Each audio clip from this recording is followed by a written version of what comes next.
أعوذ بالله من الشيطان الرجيم. بسم الله الرحمن الرحيم.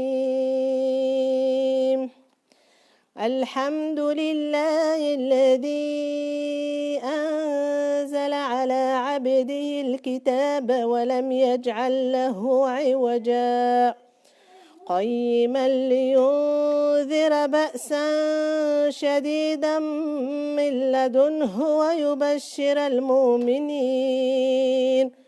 ويبشر المؤمنين الذين يعملون الصالحات أن لهم أجرا حسنا ماكثين فيه أبدا وينذر الذين قالوا اتخذ الله ولدا ما لهم به من علم ولا لآبائهم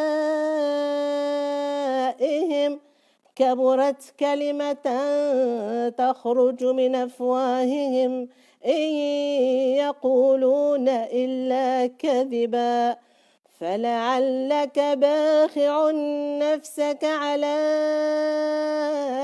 آثارهم إن لم يؤمنوا بهذا الحديث أسفا إنا جعلنا على الأرض زينة لها لنبلوهم أيهم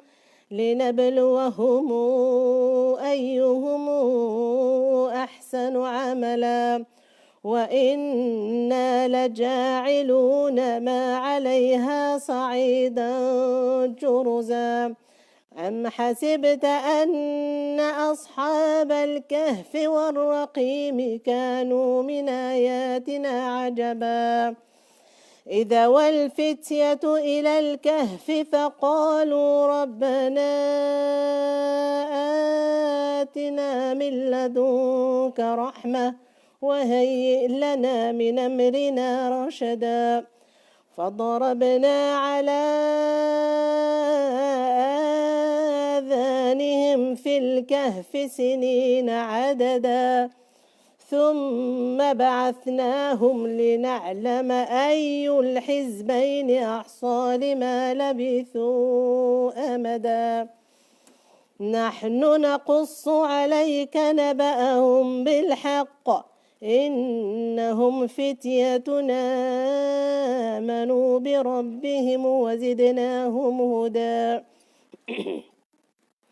وربطنا على قلوبهم إذ قاموا فقالوا ربنا رب السماوات والأرض لن ندعو من دونه إلها لقد قلنا إذا شططا هؤلاء قوم اتخذوا من دونه آلهة لولا ياتون عليهم بسلطان بين فمن أظلم ممن افترى على الله كذبا وإذ اعتزلتموهم وما يعبدون إلا الله فأووا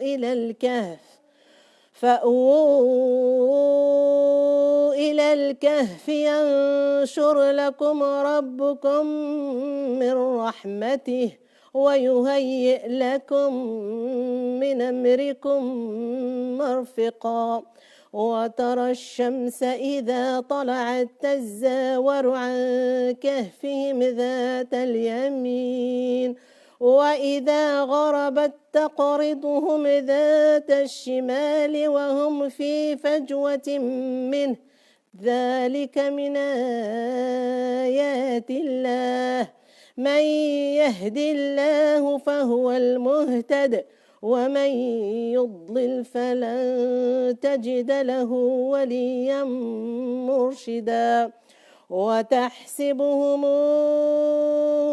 أيقاظا وهم رقود ونقلبهم ذات اليمين وذات الشمال وكلبهم باسط ذراعيه بالوصيد لو اطلعت عليهم لوليت منهم فرارا ولملئت منهم رعبا وكذلك بعثناهم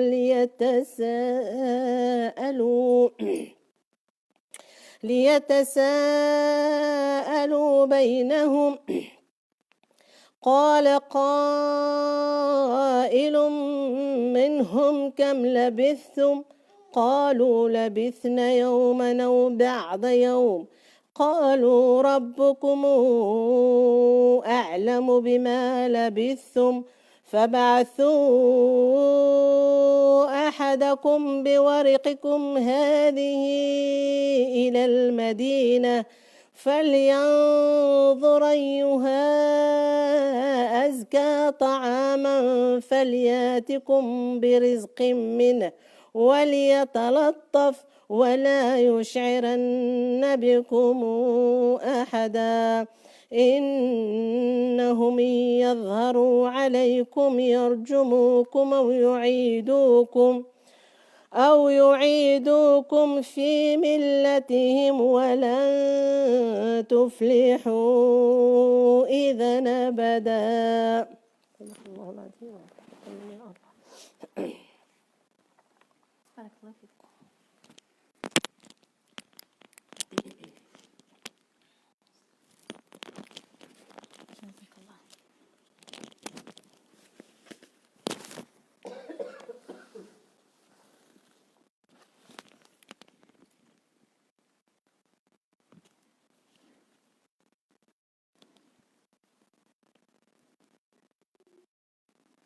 Bismillah. Bismillah. Salam alaikum. Bienvenue, Inch'Allah. Donc, on s'était donné rendez-vous à l'heure du Maghreb, mais on s'est aperçu que c'était beaucoup trop tôt pour tout le monde finalement, et que tout le monde n'avait pas eu le temps de finir ce qu'il avait à faire. Et donc, on a attendu jusqu'après l'Aïcha, et je pense qu'à partir de maintenant, nos veillées, on les fera, si Dieu nous facilite, après l'Aïcha. En tout cas, à cette période-là de l'année, on verra après, c'est plus simple pour nous. Ça va comme ça? On fait comme ça, hein? Parce que là, je pense que tout le monde a pu arriver comme ça, alhamdoulilah. Donc on fait dua, a'udhu billahi minash shaitanir rajim, bismillahir rahmanir rahim, bismillah wa salatu salam ala ashrafil mursalin, sayyidina Muhammad sallallahu alayhi wa sallam, wa min tabi'ahu bi ihsan ila yawmiddin. Allahumma shrah li sadri wa yassir li amri wahlul 'uqdatan min lisani yafqahu qawli. اللهم زدنا علما نافعا ورزقا طيبا وعملا متقابلا ودعاء مستجبا. اللهم فهمنا الحاجات اللي لازمنا نفهمها إن شاء الله، واجعل بيننا إن شاء الله الصحبة، واجعل الملائكة فوقنا وأمامنا ومن خلفنا وعن يميننا وعن يسارنا، وإن شاء الله انزل يا حي يا قيوم البركة والسكينة إن شاء الله. آمين يا رب العالمين. Donc, le programme, pour celles qui sont pas au courant, c'est qu'on fait le rappel, on fait un petit rappel entre nous. Ensuite, on discute. Il y a une petite soupe qui sera servie au moment de la discussion, Inch'Allah. Et puis, on installera pour ceux qui dorment les fraîches. Et puis après, on se réveillera, Inch'Allah, dans la nuit pour faire les prières surrogatoires un peu avant la prière du Sobh. Après, on priera, Inch'Allah, le Sobh. Et en fonction de la météo, normalement c'est bon, Inch'Allah, on ira au bord du lac faire l'assise du lever du soleil, Inch'Allah. Et pour nous récompenser de tous ces efforts akhiratiques, on aura une récompense duniatique. On ira prendre un petit déjeuner, Inch'Allah, tout ensemble, Inch'Allah, pour celles qui le souhaitent, au Moulin de Payot. Donc, bien sûr, vous n'êtes pas obligés de participer à tout le programme. Celles qui peuvent dormir, dorment. Sinon, il y en a avant, on faisait comme ça. Celles qui veulent nous rejoindre au Fajr peuvent le faire. Et puis, celles qui veulent venir prendre un petit déj aussi sont les bienvenues, Inch'Allah. Alors, je suis heureuse de vous retrouver ce soir pour ce premier qiyam, cette première veillée spirituelle de la rentrée. On est à peu près à 2 jours du mois du calendrier hégirien et lunaire, le mois Safar. Donc on va terminer, Inch'Allah, ensemble le mois de Muharram. On avait essayé de faire un programme pendant ce mois de Muharram. On s'était encouragé les unes et les autres à faire soit pour les unes des siyam, soit pour les autres un khitm Qur'an. Hasilo, en tout cas, on avait essayé de s'encourager pour ce mois béni. Tu veux passer, Tata? Non. Et donc là, Khitam Homusk, Inch'Allah, on va terminer ensemble ce mois de Muharram, Inch'Allah. Donc c'est un mois qui a été le mois de la rentrée, qui a été un mois où on avait parlé du bilan de nos œuvres, du bilan de nos intentions. C'est donc pour nous, aujourd'hui, notre rentrée spirituelle. C'est notre premier qiyam, Inch'Allah, qui sera le premier d'une longue série, Inch'Allah, soit avec moi, soit avec Asma, avec Mariam Tata, les Tata, Al-Muhim, avec toutes celles qui auront envie de faire un rappel, Inch'Allah. Oui, Myriam, je t'ai mis dans la... Oui, c'est comme ça, hein, c'est de la dictature spirituelle. Hein. Al-Muhim, tu seras là, j'ai dit avec. J'ai pas dit quoi, j'ai dit avec, Inch'Allah. Et donc, Inch'Allah, voilà, on va commencer notre sujet d'aujourd'hui. Et Allah de nous dire يسأله من في السماوات والأرض كل يوم هو في شأن في سورة الرحمن يسأله من في السماوات والأرض. Et ceux qui sont dans les cieux et la terre l'implorent, lui demandent, le questionnent. كل يوم هو في شأن. Allah, là, dans ce verset, il nous dit « Et ceux qui sont dans les cieux et la terre ». Et c'est, Inch'Allah Ta'ala, on va essayer de faire cet effort-là, de se placer dans cet axe entre le ciel et la terre. C'est dans cette position qu'on vient ce soir au Qiyam, en se disant, dans cette mosquée à Aix-les-Bains, on se dit, voilà, je vais me positionner entre le ciel et la terre, dans cet axe-là. Et implorer Allah, comme Allah nous le dit dans ce verset.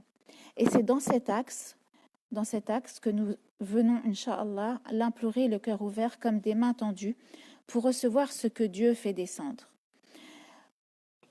Parce qu'on va voir que dans cet axe-là, et on va apprendre qu'il y a un lien et une relation en tant que croyant du bas vers le haut et du haut vers le bas. Et là, en l'occurrence, ce soir dans ce qiyam, on vient chercher ce qu'il y a du haut, Inch'Allah, vers le bas. Et Allah de nous dire dans la suite du verset et chaque jour Dieu accomplit une œuvre nouvelle. De la suite de ce verset, on peut tirer énormément d'enseignements. Le fait que, comme dit le proverbe français, à chaque jour sa peine, à chaque jour il y a quelque chose de nouveau, à chaque jour un renouveau. Et à chaque jour aussi, cette idée de on renouvelle chaque jour nos intentions, à chaque jour quelque chose de nouveau, à chaque jour on renouvelle nos intentions. Donc la question c'est pas la question, c'est là, Inch'Allah, on commence une nouvelle année, c'est notre premier qiyam de l'année, on va Inch'Allah renouveler nos intentions et on va dans l'idée d'essayer de revivifier nos intentions, de revivifier. Ça fait grâce à Dieu 8 ans, 9 ans, 10 ans qu'on fait ça. Mais voilà, il y a eu des hauts, il y a eu des moments de flottement, il y a eu des fois c'était simple pour nous, des fois c'était plus compliqué pour qu'on se retrouve toutes. Wa alaykoum salam wa rahmatullah. C'était plus compliqué pour nous. J'ai perdu le fil, excusez-moi. J'étais en train de dire quoi, Laïla Muhammad sallallahu alayhi wa sallam. Voilà, on est avec ce verset. Parmi les sens qu'on peut lui donner, c'est qu'on vient renouveler nos intentions et que chaque jour, Dieu accomplit une œuvre nouvelle, Inch'Allah. Et c'est dans cet axe entre le ciel et la terre que nous venons chercher ce renouveau et cette revivification des cœurs pour ne pas tomber dans la routine et pas tomber dans la gymnastique des corps et dans le fait que voilà, on fait parce qu'il faut faire et parce qu'on en a pris l'habitude. Et Tata, elle a commencé le qiyam par la lecture de Surat Al-Kahf. Et il nous a été conseillé par le prophète sallallahu alayhi wa sallam d'apprendre les 10 premiers versets de cette sourate pour nous protéger des tentations et des dérives de la fin des temps et des sociétés en dégénérescence. Et est-ce que c'est un hasard si le titre de cette sourate et le mot la caverne. Est-ce que c'est un hasard que la sourate qu'on doit lire tous les vendredis et la sourate qu'on doit, les 10 premiers versets ou les derniers, qu'on doit apprendre pour se protéger, min fitnat ad-dajjal, ou min fitnat al-mahya wal mamat, est-ce que c'est un hasard que le titre de cette sourate soit la caverne? Bien évidemment non, car Allah nous dit ما ضل صاحبكم وما غوى وما ينطق عن الهوى.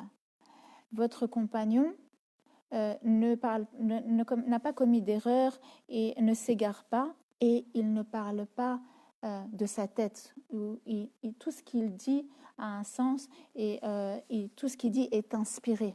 Et donc, si il nous est conseillé de lire cette sourate pour se protéger de ça, c'est qu'il y a bien évidemment un sens et que ce n'est pas un hasard. Et je rappelle que par rapport au thème de ce soir, il était question de à chacun sa grotte Hira. À chacun sa grotte Hira, Ghar Hira.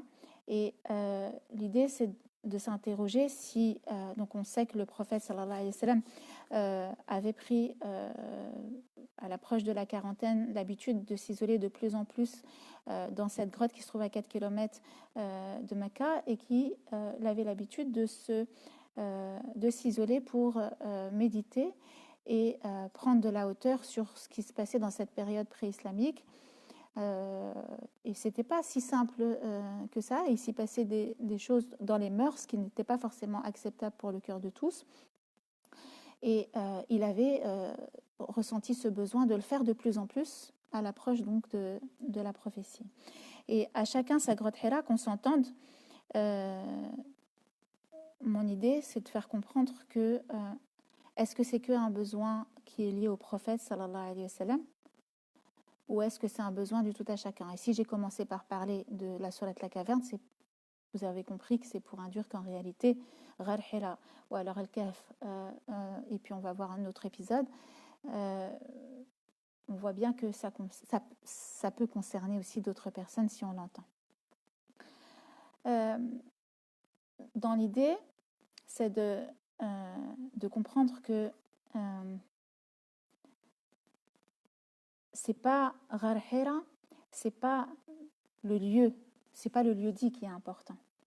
C'est la symbolique de la grotte. Qu'est-ce que aujourd'hui cette grotte, comment on pourrait la créer, comment on pourrait la transposer?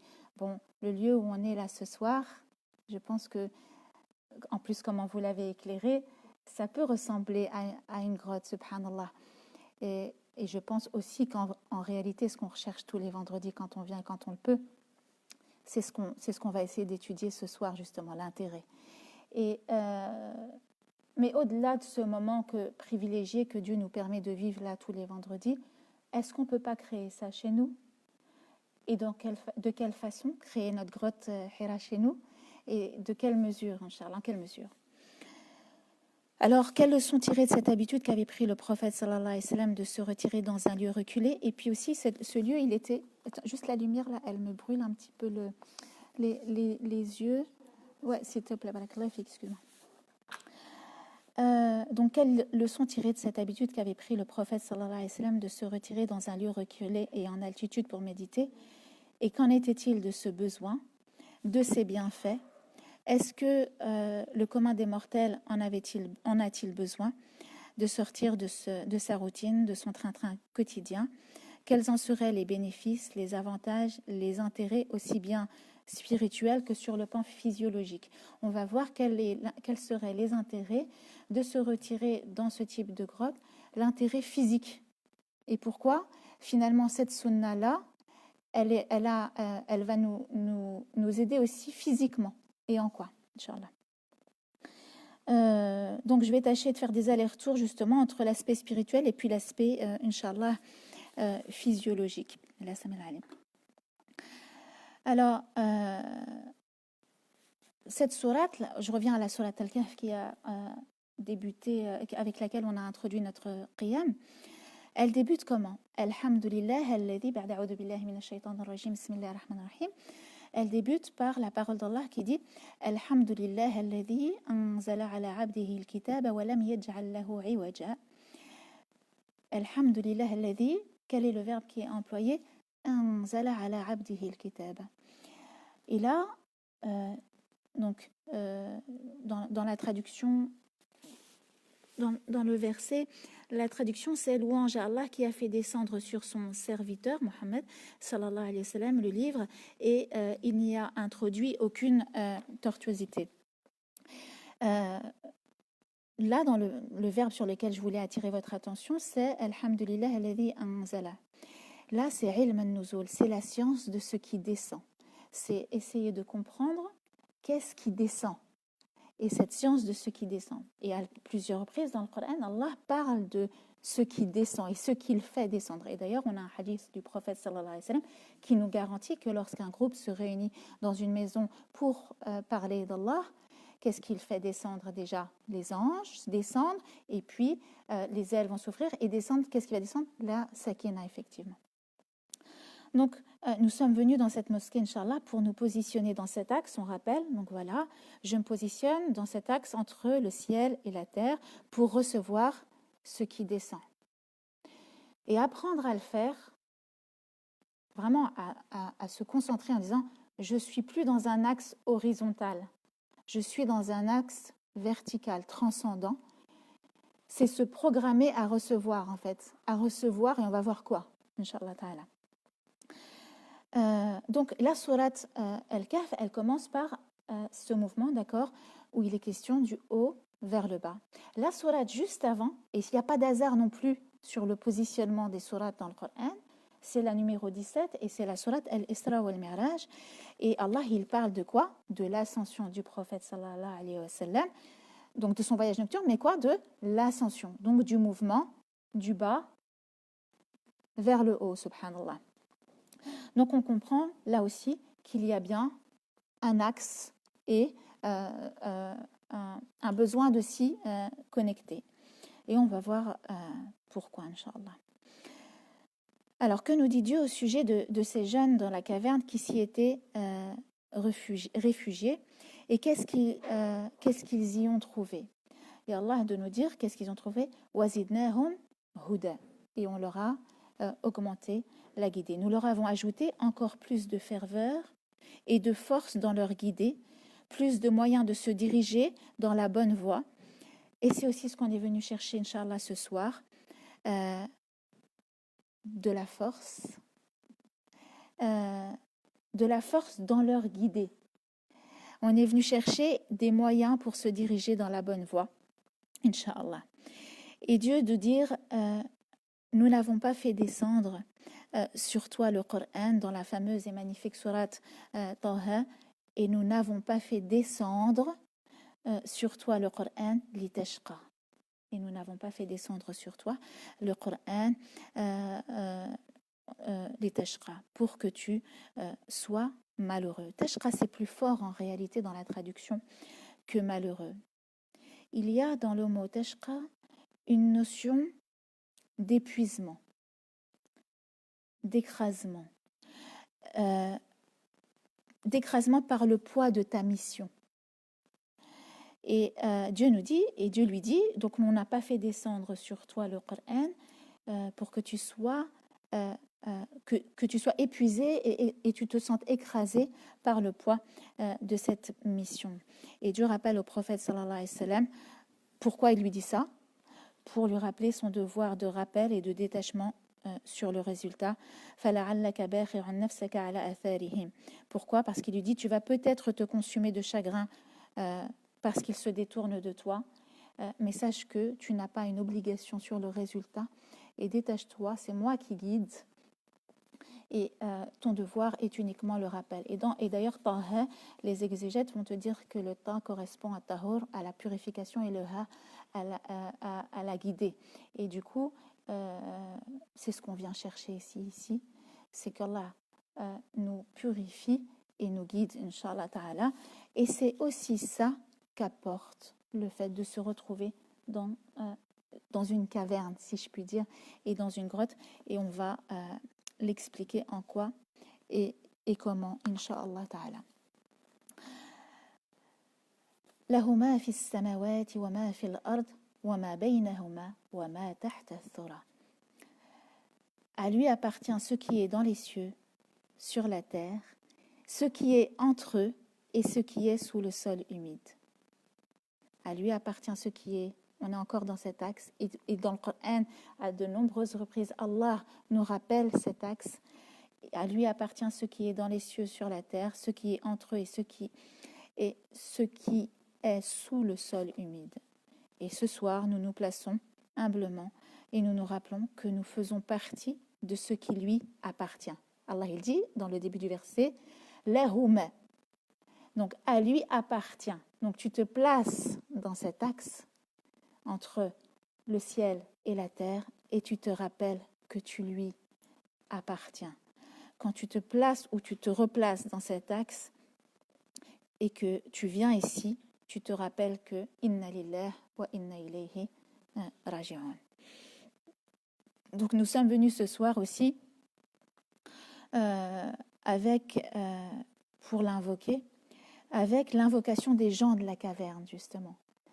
On vient dans cet état d'esprit des jeunes de la caverne et on va utiliser les doigts des jeunes de la caverne, Inch'Allah.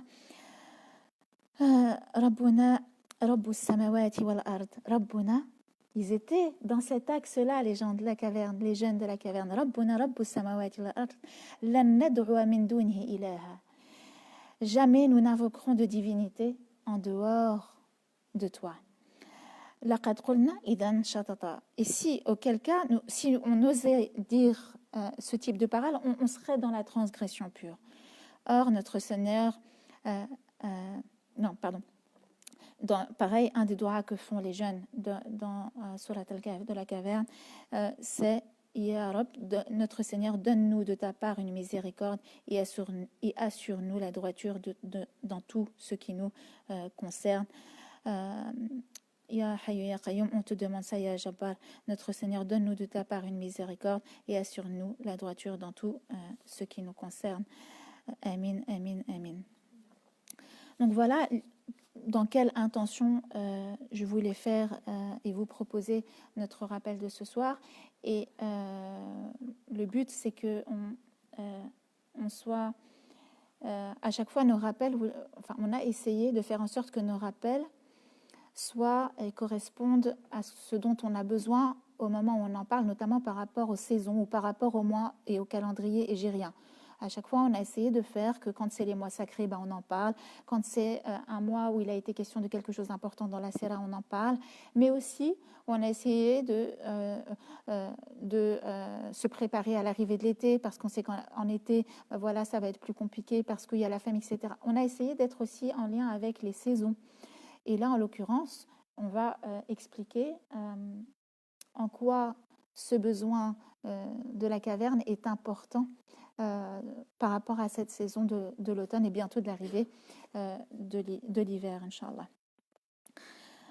Donc je vais faire à chaque fois des allers-retours justement entre l'aspect spirituel et l'aspect physiologique en me basant sur la médecine chinoise pour l'avoir étudiée 2 ans et pour y avoir trouvé des réponses et des liens avec l'islam et la médecine préventive prophétique.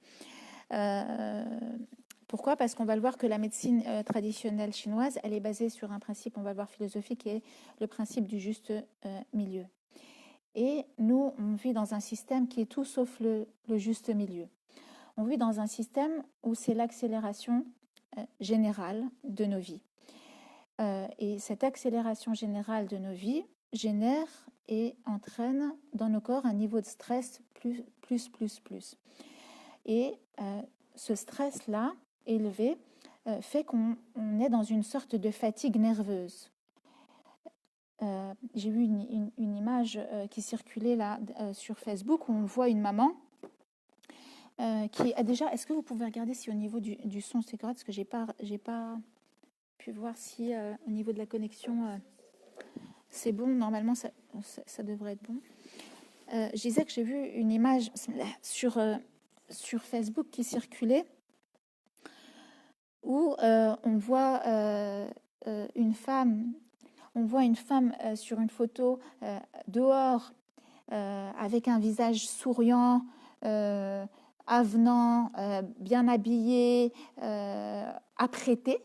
Et puis on voit une femme avec des cheveux ébouriffé à la maison, en mode qui crie, qui hurle, il n'y a plus de sourire, il n'y a plus rien. Et puis j'ai vu les commentaires en bas, oui c'est vrai, à la maison je m'énerve, je crie, mais pourquoi en fait? Parce qu'il y a eu une accumulation de stress et de fatigue qui a été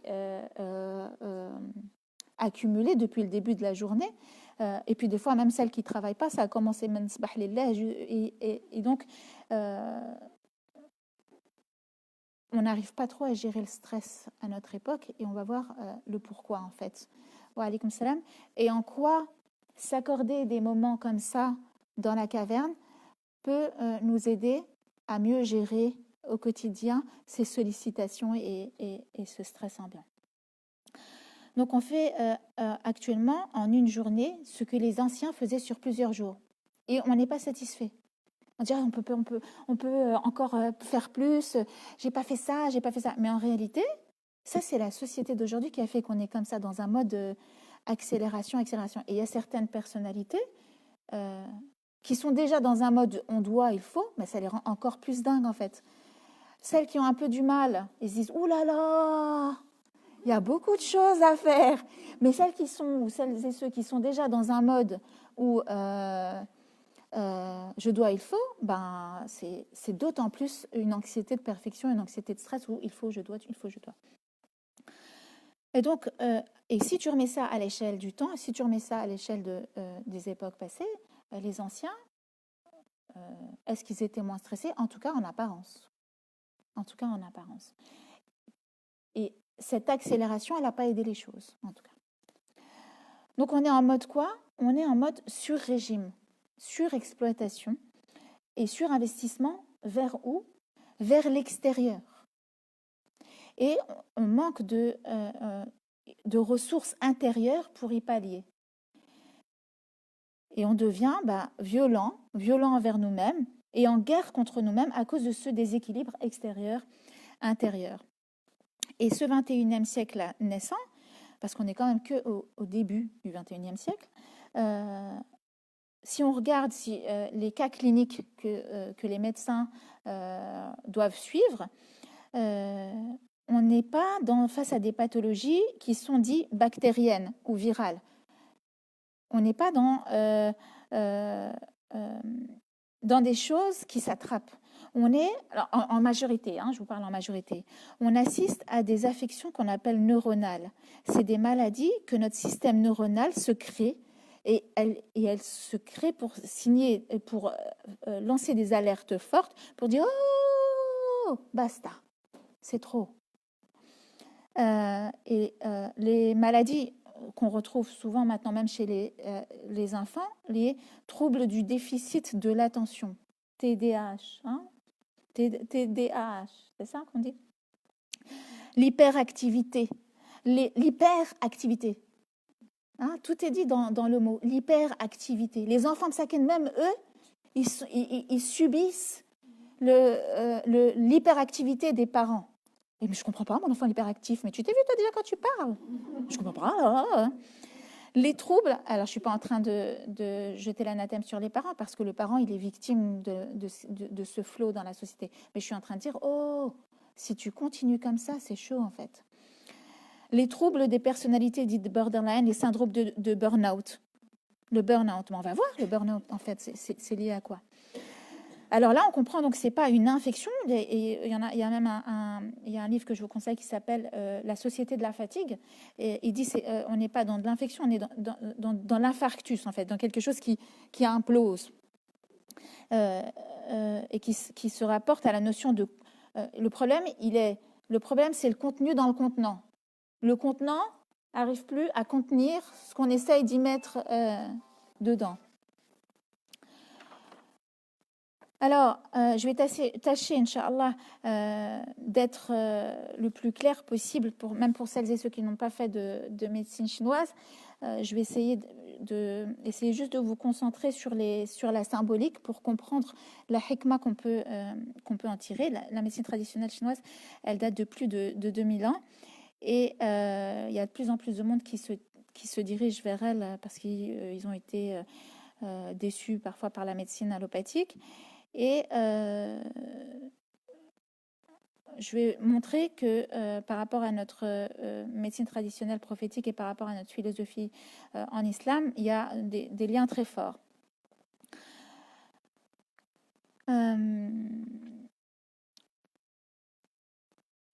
Ouais, on va essayer, Inch'Allah, de comprendre quel est le rapport entre la médecine traditionnelle chinoise et ce lien et cet intérêt qu'aurait le croyant de se retrouver dans cette caverne, dans cette grotte, dans ce cocon. Ou alors, Allah il dit dans Surat Al-Kahf, ou il al-Kahfi, et là, c'est cette notion de refuge, dans ce refuge. Mais de quoi on se réfugie, en fait? Et on vient chercher quoi dans ce refuge? Déjà, je te le dis tout de suite, si tu embarques ton téléphone portable dans ta caverne, eh ben, c'est pas, tu y trouveras pas le bénéfice recherché. Ce rappel-là, j'ai voulu vous le faire parce que comment j'ai eu l'idée de faire ce rappel, c'est que juste un peu avant,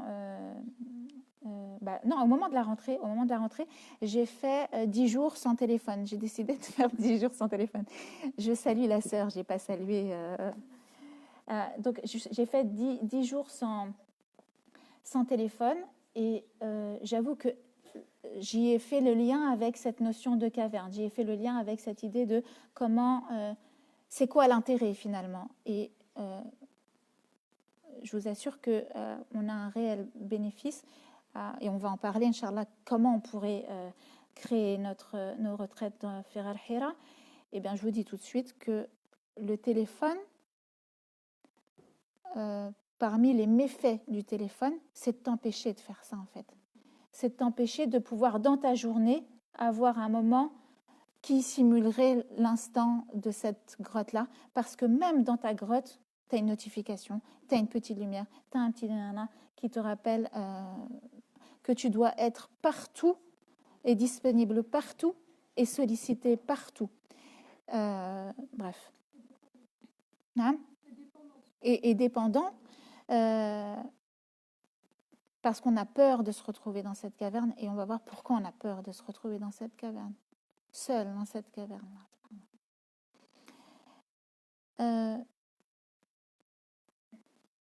Donc, je vais dans un premier temps exposer en quoi cela en est devenu vital pour notre santé physiologique, que de se retirer et d'avoir des moments où on se retire, Inch'Allah. Et j'ai envie de vous dire, parce qu'on finit toutes et tous à un moment donné à le faire. Mais c'est quand c'est trop tard. J'aimerais qu'on y arrive à le faire en amont et on en prenne l'habitude avant de se dire vas-y c'est bon j'arrête, c'est trop, et qu'on quitte le bateau en pleine tempête et qu'on dit vas-y c'est bon. Non, l'idée ça serait qu'on arrive finalement, du coup on ne sera jamais en sur-régime et en réserve parce qu'on aura pu, grâce à ces moments intérieurs, recharger nos batteries.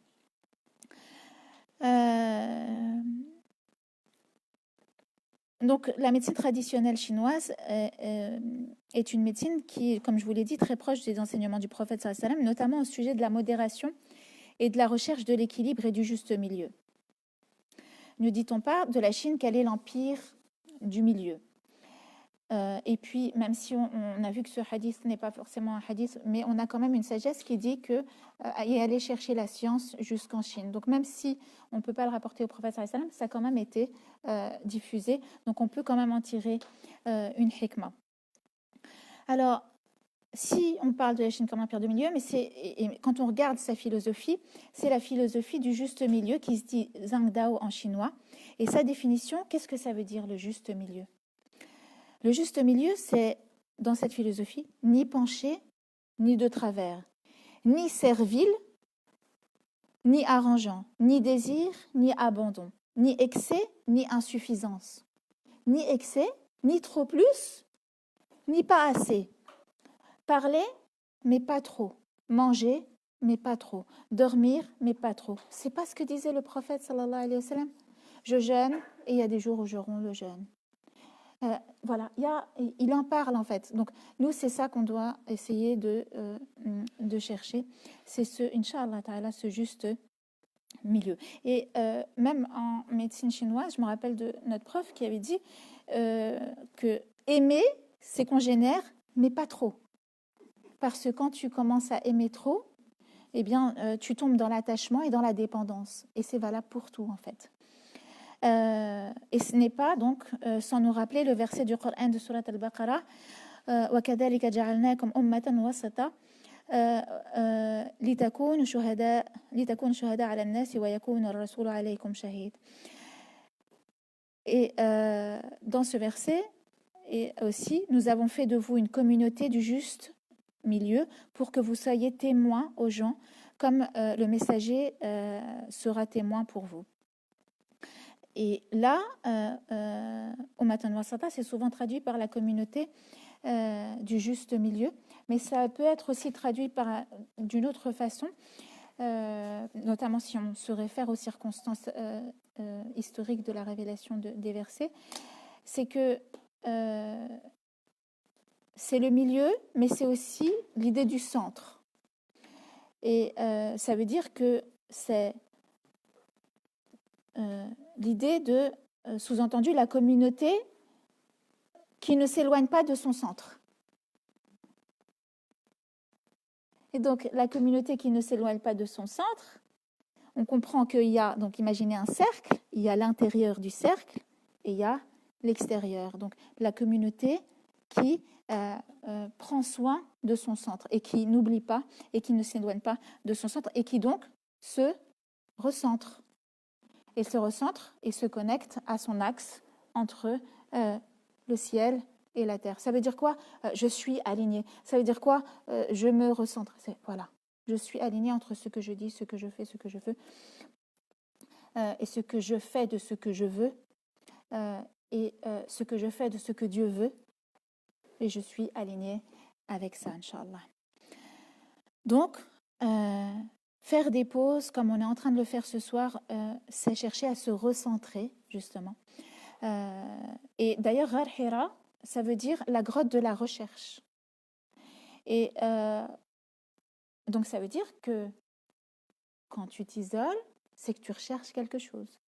Alors, est-ce qu'on est encore des chercheurs de quelque chose? Est-ce qu'on est encore des chercheuses de ce centre? Est-ce que, ou alors on attend que l'on nous suggère ce que l'on doit chercher? Vous savez, c'est important quand tu fais rien de chercher ce que tu veux faire. Mais quand on te remplit ton temps, tes idées, ta pensée, ben tu ne cherches plus ce que tu veux faire, tu fais. Et du coup, ces sollicitations ou un moteur de recherche, et on te propose, donc en vrai, on te propose même dans ce que tu recherches, peut-être des réponses à ce que tu cherches, mais peut-être que ce n'était pas du tout ça ce que tu cherchais, mais tu ne le sais pas. Mais finalement, comme on t'a proposé ça, tu n'as pas eu le temps de chercher ce que tu voulais vraiment. C'est philosophique, mais je vous assure que c'est fondamental, ce genre de questions. Pour ne pas être en mode pilote automatique et pour ne pas être en mode je subis dans cette recherche les réponses qu'on pourrait m'apporter, mais d'être vraiment alerte et de savoir ce que je veux dans ce que je recherche. Alors, se retirer dans une grotte, comme le fait le prophète sallallahu alayhi wa sallam, c'est se retirer pour se poser la question de ce que je recherche. Donc vraiment, c'est pas ce que je recherche, c'est ce que je recherche vraiment dans ma vie. Et donc c'est la question du furqan, du discernement. C'est une question simple, mais elle est lourde de conséquences. Et on a du mal à se la poser parce qu'on n'a pas le temps de se poser ce genre de questions. Et qu'on est dans quoi? Dans ce qu'on appelle le feu de l'action. Et ce mot-là, il va être très important ce soir, le feu de l'action. Jamais une langue n'emploie des expressions de façon anodine, sans qu'en réalité, il y ait une hikma derrière ces expressions, si tu veux les chercher. À l'époque, les gens étaient proches des mots. D'ailleurs, les Arabes, avec la langue du Coran, c'était des gens qui arrivaient à te faire passer des ma'nates et du sens à travers des expressions, des phrases, des mots. Et le mot lui-même seul, déjà, il avait une multitude de sens. Et là, le feu de l'action, être dans le feu de l'action, ça veut dire que l'action brûle quelque chose. L'action brûle quelque chose. Mais quoi? Alors on va le voir. Et en médecine chinoise, on te montre ce que le feu brûle. Il y a une autre expression dans la tradition, dans la tradition française, oui, et ma maman, elle me le disait souvent, c'est ne te brûle pas la rate au courbouillon. Ne te brûle pas la rate, ne fais pas brûler ta rate au courbouillon. Ça veut dire ne t'inquiète pas outre mesure, et on ne va pas s'inquiéter outre mesure, on ne va pas se stresser outre mesure. Et cette phrase-là, elle veut dire ça, mais on ne fait plus attention à la phrase littéralement. Ne te brûle pas la rate au courbouillon. Ça veut dire que quand tu t'inquiètes et quand tu es dans l'inquiétude, tu es en train de fatiguer ta rate. Tu es en train d'user ta rate. Tu es en train de fatiguer ton corps. Pourquoi ? Parce que tu es dans l'axe horizontal et que tes inquiétudes sont que dans l'axe horizontal et que tu ne comptes que sur des forces horizontales. Et que finalement, ton manque de nourriture et de force verticale et de confiance et de je m'en remets à cet axe et se cramponner à cet axe pour pouvoir supporter, tu n'as pas le temps de le nourrir. Donc finalement, tu t'uses horizontalement. Les Chinois, pour symboliser cet équilibre et cette recherche de l'équilibre, ils font un dessin. Ce symbole, vous avez dû sûrement le voir quelque part. C'est, vous savez, le fameux schéma du yin et du yang. Hein, je vais essayer de le mettre pour que les gens puissent le voir et comprennent de quoi je parle. Voilà. Est-ce que vous pouvez me dire si on le voit ? Donc, je parle de ce schéma-là. Voilà. Donc, les filles qui sont là, je parle de ce schéma-là. Alors, il y en a qui le mettent comme pendentif, comme décor, mais en fait, en réalité, ça, c'est un outil qui va nous aider en médecine et en philosophie pour comprendre. Et c'est une grille de lecture, en fait. Et on va voir les liens avec le Coran et la Sunna de ce schéma. Subhanallah. En tout cas, les liens que j'ai pu faire, après, on en discutera, Inch'Allah. Donc voilà, je parle de ce schéma. Est-ce que c'est OK pour tout le monde ? Est-ce que les personnes qui sont connectées, c'est OK pour vous ? Ah, il y a un temps de décalage. OK, bah parfait, comme ça. Les filles, vous me direz si c'est bon. Alors, donc ce symbole, d'accord, et c'est peut-être long, mais c'est important. On est en train de construire quelque chose, Inch'Allah, qui j'espère laissera des traces dans l'entendement. Donc ce schéma, d'accord, c'est un schéma, c'est une grille de lecture à partir de laquelle on va pouvoir comprendre toute la philosophie de vie de cet empire dit du milieu. Quand vous regardez le schéma, donc, est-ce que ici tout le monde arrive à l'imaginer sans que je sois obligée de vous le montrer ? Bismillah. C'est bon pour tout le monde, hein, ou on le dessine. C'est bon pour tout le monde ? Ça va ? Donc, qu'est-ce qu'il représente ? On voit qu'il y a une partie noire, okay, il y a un cercle, d'accord ? Il y a une partie noire, d'accord ? Mais le cercle, il n'est pas coupé en deux, d'accord ? Comme ça, de façon... comment ? Oui, binaire. On voit... Tata, salam alaikum. On voit donc une partie du cercle est noire, mais est-ce qu'il est complètement noir ? Non. On voit en son centre aussi du blanc, mais aussi même là, du blanc. Et puis, de l'autre côté, pareil, est-ce qu'il est complètement blanc ? Non. Il y a du blanc, mais il y a aussi une tache noire. Donc, on va voir qu'est-ce que symboliquement ça nous inspire et à quoi ça peut nous faire penser dans nos versets et dans le Coran, subhanallah. Alors, il y a un verset du Coran, est-ce que je l'ai mis là ?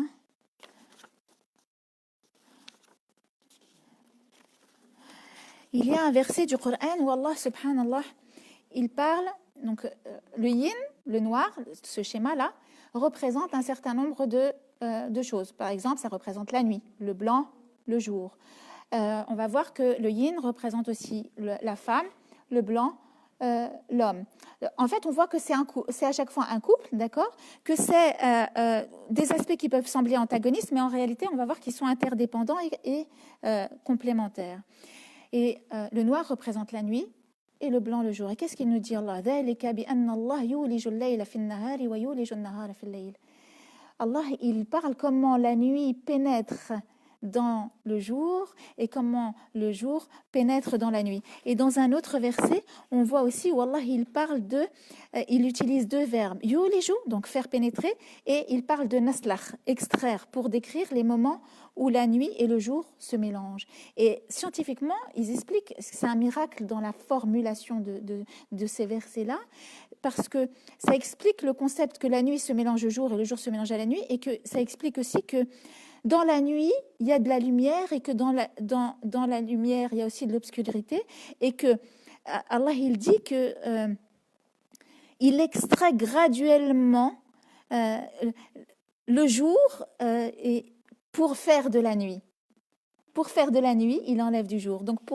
Et donc finalement, quand on regarde, subhanallah, ce schéma du yin, du yang, c'est très parlant, et je trouve que c'est très très bien représenté, subhanallah. Donc le yin représente le creux, le repli, les cavités, donc la grotte, c'est une force yin, d'accord, la caverne. Donc quand on va aller se réfugier, donc ah oui, j'ai oublié de dire que dans notre corps, il faut un juste équilibre, yin, yang. Le yin, c'est l'eau, le yang, c'est le feu. Et donc il faut un équilibre entre, tu sais, ça pète le feu. Comment tu vas? Je pète le feu. Ouais, mais tu pètes le feu, tu vas péter le feu. Combien de jours tu vas péter le feu? Si tu ne mets pas un juste équilibre et tu ne viens pas quoi? Te ressourcer. Dans le mot ressourcer, c'est quoi? C'est l'eau. Donc il faut un juste équilibre entre la force du feu et la force de l'eau. Et quand tu regardes en médecine chinoise, il y a dans le schéma l'eau en haut et le feu en bas, subhanallah. La terre et le feu en bas. Le yin, c'est ce qui est caché, c'est ce qui est invisible, c'est ce qui est à l'intérieur. Le yang, c'est ce qui est montré, c'est ce qui est vu et c'est ce qui est à l'extérieur. Au jour d'aujourd'hui, toute la société nous fait être dans du yang à fond. Il faut que tout soit vu, tout soit su et tout soit montré et rien ne soit caché. C'est-à-dire que même quand tu es seul dans ta caverne, tu prends une photo de ta caverne. Tu fais rentrer du yang dans ton yin, en fait. Tu n'es plus réellement jamais dans une force de yin. Et tout est fait contre, en fait. Tout est fait pour... Mais alors, quel impact ça va avoir? On va le voir que ça a un impact sur notre santé. Ça a un impact sur notre santé physique et ça a un impact sur notre santé morale et ça a un impact sur notre santé spirituelle. Pour écrire le ciel, les Chinois dessinent, et symboliser le ciel, ils dessinent un cercle. Et pour dessiner la terre, ils dessinent... ah oui, je ne l'ai pas montré. Bismillah. Donc, bismillah. Pour dessiner donc, le ciel, ils dessinent un cercle. Et pour dessiner la terre, ils dessinent un carré. Et j'ai beaucoup aimé, subhanallah, la hikmah des professeurs quand ils te disent pourquoi, en fait, le pourquoi. Ils disent que donc le ciel, alors quand on dit le ciel, c'est pas le ciel seulement ce qu'on voit, c'est tout ce qui est transcendant en haut, le divin, ce qu'on reçoit. Et la terre, ils dessinent un carré. Pourquoi? Ils disent parce que pour dessiner un carré, il faut une règle. Et pour vivre sur terre, il faut des règles. Il y a des règles et une hygiène de vie à avoir pour trouver un juste milieu et être finalement au centre. Donc imaginez une croix et il y a un axe horizontal et un axe vertical et toi tu dois être